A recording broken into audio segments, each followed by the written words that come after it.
네, 하나님 말씀은 마가복음 6장 1절부터 6절까지 말씀입니다. 우리 한 목소리로 같이 읽도록 합니다. 시작. 예수께서 거기를 떠나사 고향으로 가시니 제자들도 따르니라. 안식일이 되어 회당에서 가르치시니 많은 사람이 듣고 놀라 이르되 이 사람이 어디서 이런 것을 얻었느냐? 이 사람이 받은 지혜와 그 손으로 이루어지는 이런 권능이 어찌미냐? 이 사람이 마리아의 아들 목수가 아니냐?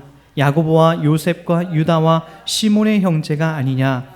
그 누이들이 우리와 함께 여기 있지 아니하냐 하고 예수를 배척한지라. 예수께서 그들에게 이르시되 선지자가 자기 고향과 자기 친척과 자기 집 외에서는 존경받을지 못함이 없느니라 하시며 거기서는 아무 권능도 행하실 수 없어 다만 소수의 병자에게 안수하여 고치실 뿐이었고 그들이 믿지 않음을 이상히 여기셨더라. 아멘. 드디어 예수님은 많은 사역을 마치시고 이제 고향으로 이제 잠깐 돌아오시게 됐습니다.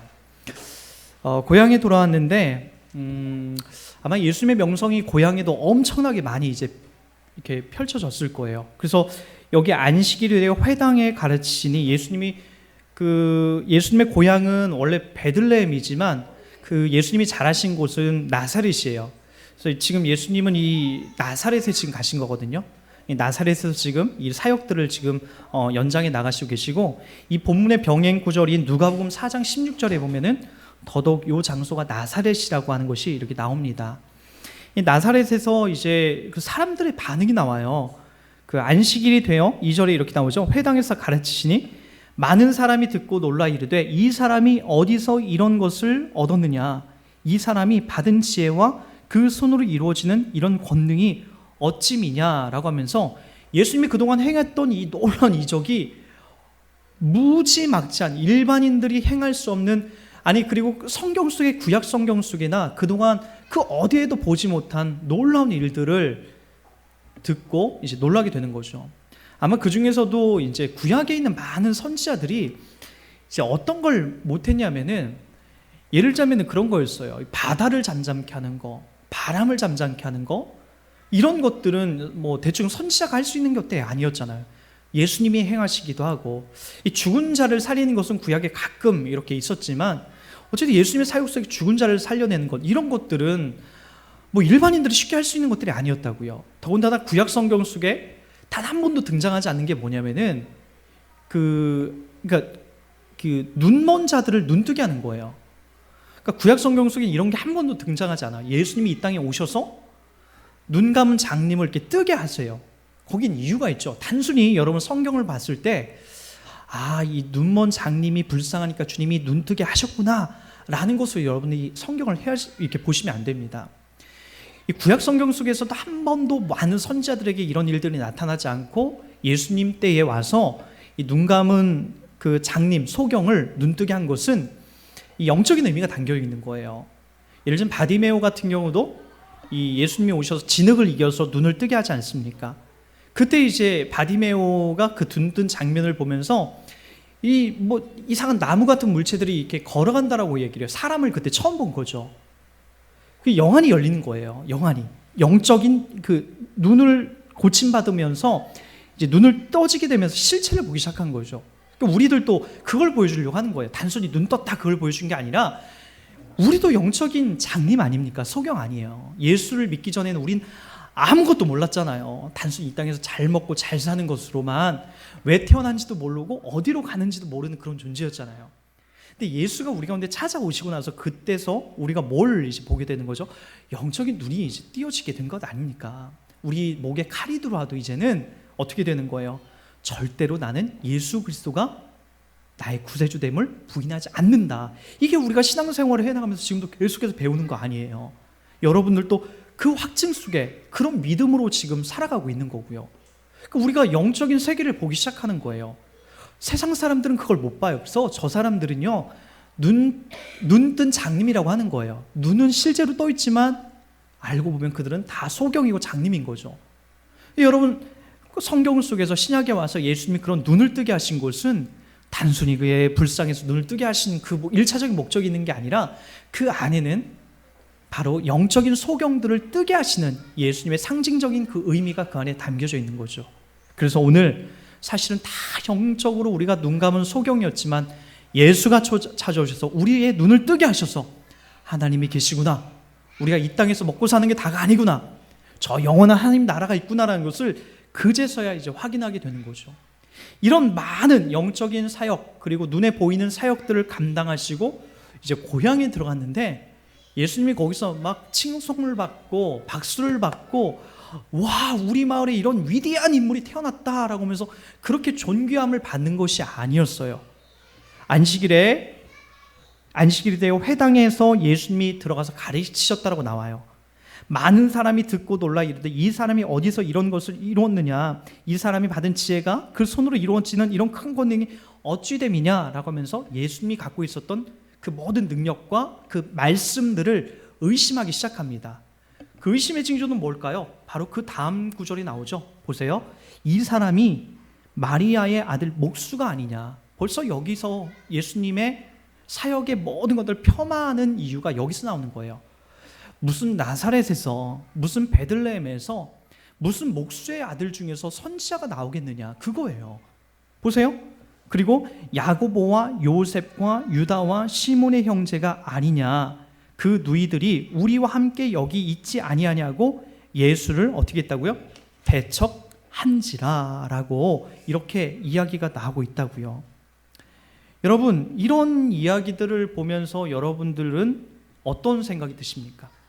그러니까 우리도 여러분 그 사람을 한 사람을 이렇게 딱 평가할 때 보면은 그 사람이 어디서 태어났는지, 그리고 어느 대학을 나왔는지, 그리고 지금 어디에서 살고 있는지, 그리고 지금 어떤 집, 어느 정도 크게 집을 살고 있는지, 또는 어떤 차를 타고 있는지가 그 사람의 평가하는 기준이 되고 말아요.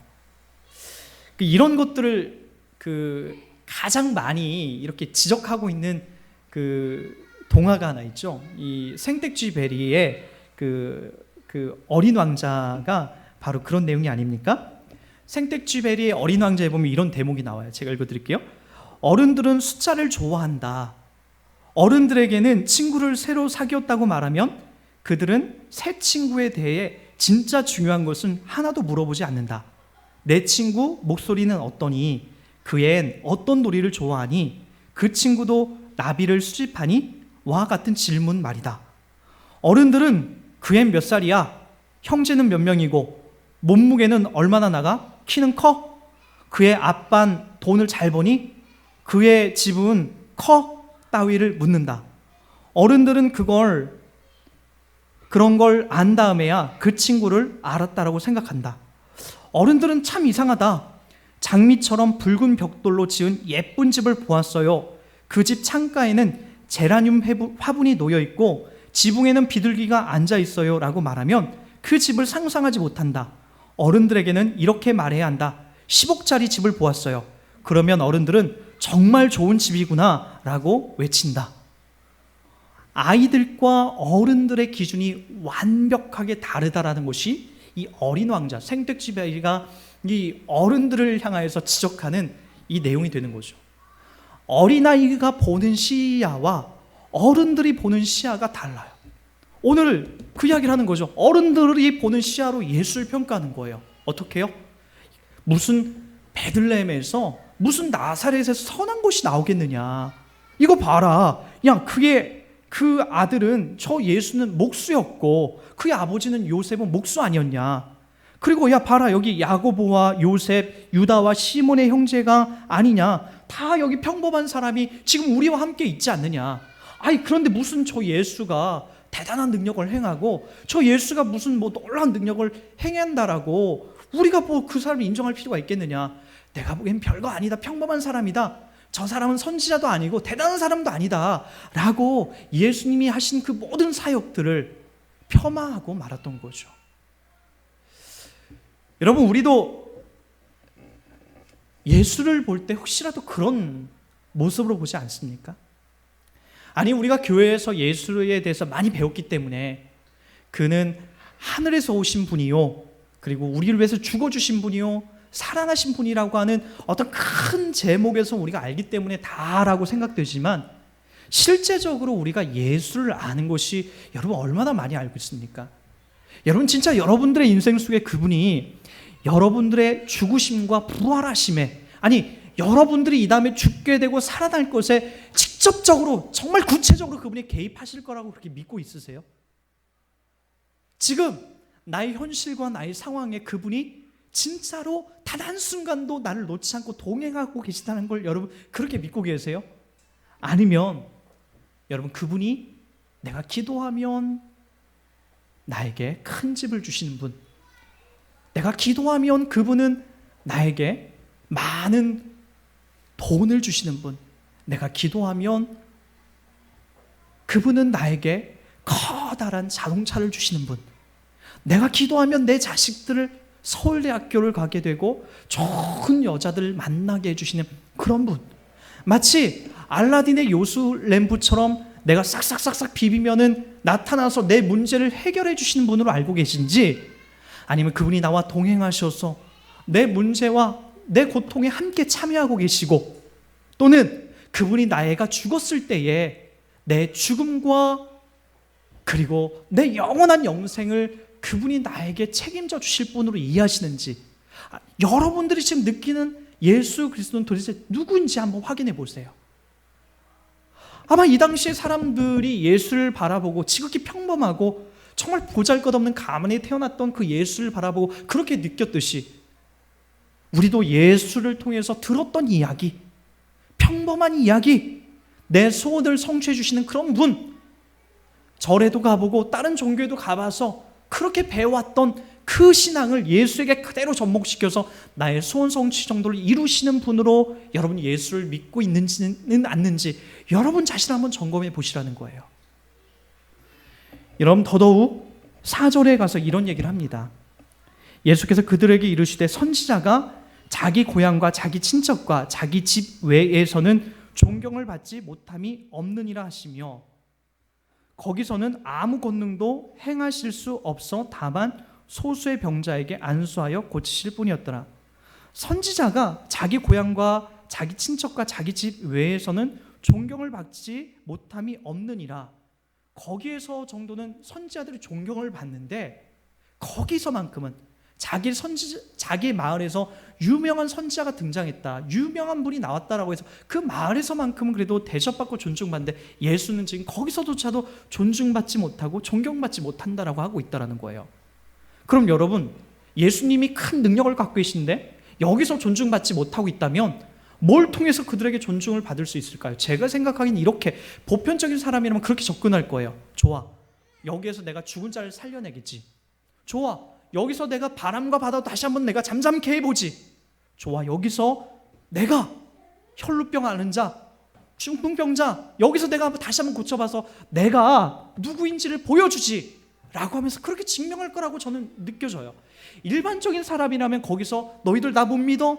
내가 하나님의 아들인 걸 여기서 보여줄게 라고 하면서 그렇게 접근할 수 있음에도 불구하고, 예수님은 어떻게 하고 있다고요? 거기서는 아무 권능도 행하실 수 없어 다만 소수의 병자에게 안수하여 고치실 뿐, 소수의 꼭 필요한 병자들만, 몇 사람에게만 고치실 뿐, 여러분 다른 지역에서보다 별일 없는 이적을 행하지 않는다라는 거예요. 바람과 바다도 잠잠하게 하는 이런 이적, 모든 사람이 입이 쩍 벌어질 만큼 그런 이적들을 행하지 않는다라는 거예요. 왜 그러죠? 예수님이 오신 목적이 그런 걸 통해서 자신을 증명하려 오신 분이 아니기 때문에 그렇다는 거예요. 우리는 보통 예수 믿는다라는 것을 그렇게 증명해요. 기도해서 받아낸 걸 통해서, 야, 나 좀 봐라, 야, 내가 예수 믿어서 이만큼 받아냈다, 예수 믿어서 내가 이렇게 확보했다 라고 우리가 예수 믿는 것을 그렇게 증명해 내려고 한다고요. 근데 예수님을 보시자고요. 여기에서 더 본인이 갖고 있는 놀라운 능력을 행할 수 있음에도 불구하고 그곳에서 그렇게 그들을 상대하지 않습니다. 여러분, 마가복음 10장을 한번 가보시기 바랍니다. 이 부분에 있어서 우리 모두가 넘어지는 부분이 이런 부분이에요. 마가복음 10장 35절을 한번 보시기 바랍니다. 35절부터 제가 읽어드립니다. 세베대의 아들 야고보와 요한이 주께 나와 여짜오되 선생님이여 무엇이든지 우리가 구하는 바를 우리에게 하여 주시기를 원하옵나이다. 이르시되 너희에게 무엇을 하여 주기를 원하느냐 여짜오되 주의 영광 중에서 우리를 하나는 주의 우편에 하나는 주의 좌편에 앉게 하여 주옵소서. 예수께서 이르시되 너희는 너희가 구하는 것을 알지 못하는도다. 내가 마시는 잔을 너희가 마실 수 있느냐? 내가 받는 세례를 너희가 받을 수 있느냐? 그들이 말하되 할 수 있나이다. 예수께서 이르시되 너희는 내가 마시는 잔을 마시며 내가 받는 세례를 받으려니와 내 좌우편에 앉은 것은 내가 줄 것이 아니라 누굴 위하여 준비되었든지 그들이 얻을 것이니라. 11제자가 듣고 야고보와 요한에 대하여 화를 내거늘 예수께서 불러다가 이르시되 이방인의 집권자들이 그들을 임의로 주관하고 그 고관들이 그들에게 권세를 부리는 줄을 너희가 알거니와 너희 중에는 그렇지 않을지니 너희 중에 누구든지 크고자 하는 자는 너희를 섬기는 자가 되고 너희 중에 누구든지 으뜸이 되고자 하는 자는 모든 사람이 종이 되어야 하리라. 인자가 온 것은 섬김을 받으려 함이 아니라 도리어 섬기려 하고 자기 목숨을 많은 사람의 대속물로 주려 함이니라. 세베대의 아들 야고보와 요한이 예수께서 이제 예루살렘에 입성하는 그 상황이 이제 다가오게 되니까 어떻게 되냐면 이제 예루살렘에 입성하여서 로마를 징벌하고 이제 예수가 왕이 되신다. 저 가짜 왕, 저 헤롯 왕도 쫓아내고 저 로마로부터 압제받는 그 모든 것도 쫓아내고 이제는 결국에는 바로 예수가 왕이 된다. 그때 예수에게 가서 청탁을 합니다. 뭐라고 하죠? 주님께서 이제 왕으로서 이제 이 예루살렘에 집권하실 때에 바로 세베대의 아들인 야고보와 요한, 나와 우리 형을 바로 어떻게 하라고요? 예수님의 좌편과 우편에 앉게 하셔서 통치하게 해주십시오. 이들이 예루살렘에 입성하여 들어간 예수님의 앞에다 대고 지금 청탁하고 부탁한 내용이에요. 그래서 뭘 하겠다라는 거죠? 예수님의 그 왕위를 힘입어서 가장 예수님 다음으로 높은 자리를 이들이 차지하겠다라고 하는 그 욕심과 욕망이 이들 가운데 나왔던 거죠. 이 마음은 세베대의 아들 야고보와 요한만이 가졌던 게 아니에요. 여러분 41절을 보세요. 10제자가 듣고 야고보와 요한에 대하여 화를 내거늘 뭐죠? 같은 마음이었다는 거예요. 야고보와 요한에게 타이밍만 뺏겼을 뿐이지 자기들도 같은 마음으로 예수님이 이제 정복해가면 누가 예수님의 좌우편에 앉아서 바로 이 땅을 정복하고 세계를 정복할까에만 목적이 있었던 거죠. 누가 이 땅에서 부자가 될까? 누가 이 땅의 높은 자리에 앉을까? 누가 이 땅에서 대접받으며 있을까가 바로 제자들, 예수님이 이제 곧 죽어야 되는 그 상황이 있음에도 제자들이 갖고 있었던 마음이라는 거죠.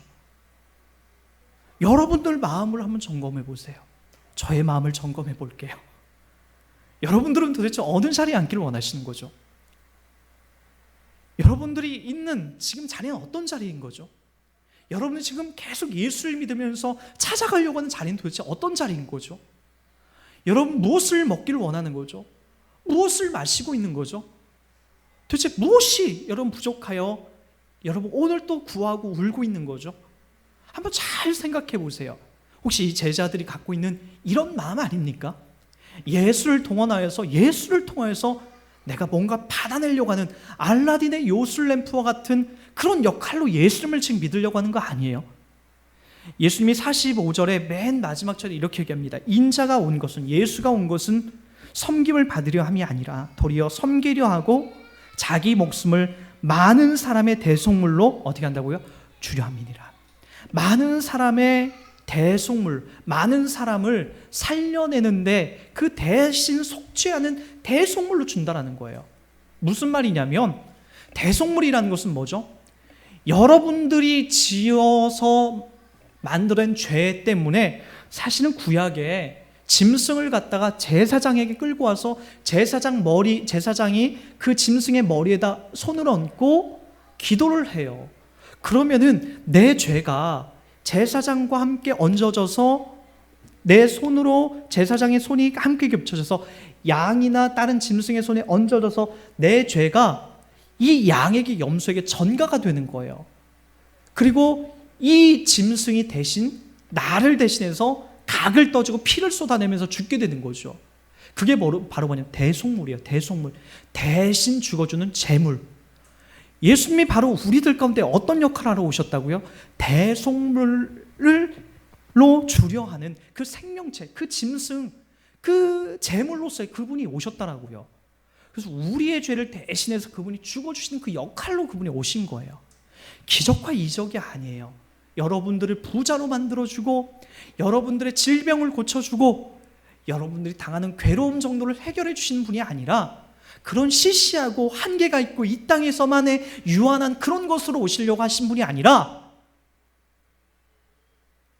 여러분들의 대속물로 영원한 죄를 대속해 주시려고 이 땅에 오셨더라는 거요. 예수를 믿으면서 여러분들에게서 그걸 보셔야 돼요. 꼬마와 어른의 대화처럼, 생텍쥐베리에 나오는 그런 이야기처럼, 야, 그 집은 예수 믿었더니 10억짜리 집을 갖고 살더라. 야, 그 집은 예수 믿었더니 아들이 서울대학교 갔더라. 야, 그 집은 예수 믿더니 야, 갑자기 부동산이 뭐 수천 평을 이렇게 얻어지게 되더라. 야, 그 집은 예수 믿었더니 야, 아침밥 밥상의 반찬들이 달라지더라. 그런 걸로 승부를 거는 것이 예수 믿는 게 아니에요. 오히려 더 넓어지는 겁니다. 야, 그 집에는 제라늄 꽃이 화분에 가득 피었더라. 야, 그 집에는 장미향이 가득하더라. 야, 그 집의 정원에는 아름다운 나비들이 왕래를 하더라. 여러분, 그렇게 순수해지고 그렇게 넓어지는 것이 예수 믿는 자의 증거라고요. 그걸 보셔야 된다고요. 우리가 어떤 삶을 살고 우리가 도대체 어떤 삶을 지향해야 되는지 성경이 계속해서 말하고 있는 이 길 가운데 여러분들이 서 있어야 된다라고요. 오래전에 저는 그 부흥회를 통해서 가다 보면 이런 것들에 대해서 참 많이 제가 실망할 때가 참 많습니다. 이 부흥회를 하다 보면은 이렇게 헌금을 꼭 하라고 합니다. 작정 헌금, 소원 헌금 이런 것들을 꼭 하라고 이렇게 얘기를 해요. 저도 순수할 때는 그렇게 많이 했죠. 근데 여러분, 그 헌금을 이렇게 하면서 이렇게 막 그 기도 제목을 쓰고 또 이름을 보면서 이렇게 목사님들이, 부흥 강사님들 앞에 나와서 야, 이 헌금, 이 자녀, 오늘 헌금한 이 자녀는 자녀가 참 잘 될 거야 라고 그렇게 막 이렇게 얘기를 해요. 사실 제 친구 중에 그런 마음으로 이제 그 부모님이 이제 부흥회 때마다 헌금하셨던 분이 있어요. 뭔들 자녀가 잘 되는 것이라면 뭔들 욕심 안 낼 부모가 어디 있겠습니까? 정말 잘 되기를 바라고 그 순수한 믿음에, 순수한 마음에, 이제 막 배워가는 마음에 그렇게 봉투에 이름을 써서 많은 돈을 이렇게 헌금을 하셨어요, 부흥회 때. 그리고 이제 이름을, 자녀들 3명의 이름을 다 불러가면서 이렇게 했죠. 만약 그게 진짜라면 정말 잘 돼야 되죠. 정말로 그 목사님이 기도해주고 그 목사님이 그 기도 제목대로 이렇게 될 줄 믿어요 라고 하면서 잘 돼야 되는데, 참고로 그 가까운 친구가 제 친구예요. 정말로 그의 어머니가, 저는 저희 어머니가 그렇게 올리지 않아가지고, 저희 어머니가 그런 거 할 줄도 몰랐고, 글씨도 제대로 못 쓰시는 분이 그런 거 올리겠습니까? 그런 거 한 번도 올리지 않았어요. 근데 제 친구 어머니는 거기다 이름을 써서 정말로 축복된 내 자녀들이 좋은 길을 갈 수 있도록 이렇게 했는데, 정작 만약에 하나님이 그런 걸 받으셔서 우리 가운데에 그렇게 응답을 하시는 분이라면 정말 잘 돼야 되는데, 진짜 그 자녀들이 지금 아직까지 장가도 못 갈 뿐만 아니라, 저하고 가장 친했던 친구는 지금도 질병에 시달리면서 여러 고통 중에 지금 있는 것을 제가 확인하게 됩니다. 여러분, 그런 거에 속지 마세요. 하나님이 무슨 무당입니까? 여러분이 돈 갖다 바치면은 하나님이 그거 보고 네 정성이 가득하다 해서 그거 보고 여러분들에게 복을 내려주는 그런 하나님이요? 무당들이 나는 거죠, 그런 것들은요. 하나님은 그런 하나님이 아닙니다. 여러분, 헌금을 우리가 왜 하는 거죠? 보통 이제 헌금을 통해서 우리가 하나님 앞에 복을 받으려고 하는데, 헌금은 자기 부인이고 자기 포기예요. 11조를 왜 하는 거죠? 그거 하면 만군의 여호와께서 복을 주기 때문에 하는 거예요. 여러분, 말라기서를 잘 보다 보면 그런 내용이 아니에요. 말라기서는 그 당시에 등장했던 많은 제사장들이 11조를 갖다 바친 백성들 것을 바로 유용하고 엉뚱하게 사용한 그 많은 부분 중에 한 부분이 바로 11조 이야기예요. 하나님께서 그거 너희들의 본질적인 것들을 회복하라. 그럼 내가 너희들에게 채워주겠다라고 하는 그런 내용인데, 왜 10계명의 그 많은 말라기서의 많은 내용들을 다 제껴두고 왜 11조 하나만 갖다가 왜 여러분들 겁박하게 되는 거죠? 그게 아니라고요. 헌금을 갖다 바쳐서 복 받는 게 아니라, 헌금이라는 것은 자기 부인이고 자기 포기예요. 헌금이라는 게 뭐죠? 여러분들이 한 달 동안 많은 부분 열심히 벌어서 100만 원을 벌어서 거기 중에 10만 원, 11조를 뗀다는 것이 얼마나 많이 무겁습니까? 그럼에도 불구하고 여러분 하나님 앞에 11조를 하면서 하나님께 드리는 이유는 왜 그러죠? 하나님, 저는 최소한 돈의 노예는 되지 않겠습니다. 물질의 노예는 되지 않겠습니다. 감사헌금을 하면서도 뭐죠? 하나님, 내가 이것으로 하나님 앞에 감사를 표현하지만 내가 돈이 나의 삶의 주인 노릇하지 못하도록 내가 하나님 앞에만 감사하겠습니다라고 하면서 드려지는 것이 헌금이 돼야 되는 거죠. 자기 부인이고 자기 포기라고요. 많기 때문에 자랑으로, 또는 내가 하나님을 받아내기 위해서 복채식으로 하나님 앞에 갖다 바치는 것이 헌금이 아니라, 하나님, 저는 모든 것을 다 내려놓습니다. 하나님, 저는 철저하게 이 돈이 나의 삶을 주장하지 못하게 하겠습니다 라고 하면서 나가는 거예요. 그래서 여러분, 헌금을 하고 여러분 알아주세요라고 여러분 그런 마음을 먹어도 안 돼요. 저는 저희 교회가 왜 무기명의 헌금을 그렇게 제가 강조를 하고 왜 그렇게 시작을 했냐면, 여러분 그걸 통해서 우리가 다른 교회하고 구분을 짓고 그러려고 하는 게 아니에요. 뭐냐면은 자기 부인이에요. 헌금이라는 것이 하나님 앞에만 집중이 되고, 그리고 그 누가 알아주지 않더라도 난 돈의 노예가 되지 않고 하나님께만 내가 집중하겠습니다. 목사님도 알아주지 않아도 난 그 일 가겠습니다 라고 하는 성도로서 여러분들을 그렇게 가리키게끔 하기 위한 그 진실한 절절한 의미가 그 안에 있다는 것을 여러분들이 좀 헤아려 주셨으면 좋겠습니다. 그러기에 예수를 믿는다는 것은 내가 싹싹 빌어서 내가 헌금을 많이 해서 받아내는 그런 이방 종교가 아니에요. 그것이 아니라 하나님이 나에게 찾아오셔서 그분이 어떤 일들을 하셨는가, 그리고 그분은 나에게 어떤 것을 목적하셨는가, 그리고 그분은 나에게 무엇을 약속하셨는가를 여러분들이 확인하고 가셔야 됩니다. 이것이 여러분들에게 시시하다고요? 시시하게 들리면 안 돼요. 다시 한번 강조하지만 이 땅에 있는 것은, 심지어 여러분들 자식이 서울대학교를 나오고, 심지어 여러분들의 사업체가 아무리 크고 아무리 대단하고 여러분들이 누리는 부귀와 영화가 아무리 커더라도 우리는 80살, 90살 하나님이 이 땅에 만들어 놓은 우리 인생의 수명을 끝으로 우리는 그 어떤 것도 이 땅에서 누릴 수 있는 모든 것을 다 놓고 떠나야 되는 존재이기 때문에 그렇다는 거예요. 그럼 여러분 뭐만 남게 되는 거죠? 여러분 이 땅에서 알라딘의 램프처럼 빌고 구했던 그게 남나요? 그건 다 지워지는 거예요. 다 사라지는 거예요. 뭐만 남는 거죠? 예수 그리스도, 대속물로 우리들 가운데 와 계신 그 예수 그리스도만이 우리 가운데 영원한 생명으로, 영원한 구세주로 영원히 우리를 살려내는 그 의미로서만 남게 되는 겁니다. 오늘 본문이 말하고 있는 이 의미를 여러분들이 잘 헤아려 주십시오. 나사렛에 가서 예수님이 영광받지 못합니다. 왜 그러죠? 예수님이 이 땅에 영광받으려 오신 분이 아닙니다. 그곳에서 예수님은 숱한 이적을 통하여 다시 한번 자기가 하늘로서 온 참된 메시아다라는 것을 증명하지 않습니다. 왜 그러죠? 그분이 이 땅에 오셔서 고치고 회복하는 것, 많은 사람들을, 가난한 사람을 부자로 만들어주는 것에 목적이 있는 것이 아니라 바로 대속물로 이 땅에 오신 분이기 때문에 그래요. 그분은 이 땅에 오셔서 많은 자들 섬겨주고, 많은 사람들을 종으로서, 예수님이 오신 종으로서 그들을 섬겨주고, 그리고 대속물로 이 땅에 오셨다라고 하는 그 의미를 여러분이 확인하시고, 여러분들이 이 땅에 살아가면서 그 자리에 서셔야 됩니다. 세베대의 아들 야고보와 요한이 섰던 그 자리가 아니라, 예수님의 12명의 제자리가 섰던, 다투면서 분쟁하면서 섰던 그 높은 자리가 아니라, 예수가 가셨던, 예수가 우리들 가운데 소원하셨던, 예수가 우리 가운데 말씀하셨던 그 자리에 여러분들이 있으셔야만이 여러분들의 신앙생활이 기쁨이 되고 감사가 되고 즐겁다는 것을 여러분들이 확인하시기 바랍니다. 다시 한번 강조하지만 10억짜리 집을 즐거워하지 마시고 그 안에 하나님께서 띄우는 나비를, 제라늄 꽃에서 나는 향기와 장미 향기를 보면서 행복해하는, 예수 믿고 그렇게 행복해하는 여러분들의 인생이 되길 그리고 그런 복된 삶으로 여러분들이 도전받으시길 주의 이름 부탁드리겠습니다. 이 시간 우리 하나님 앞에 잠깐 눈을 감고 같이 기도할게요.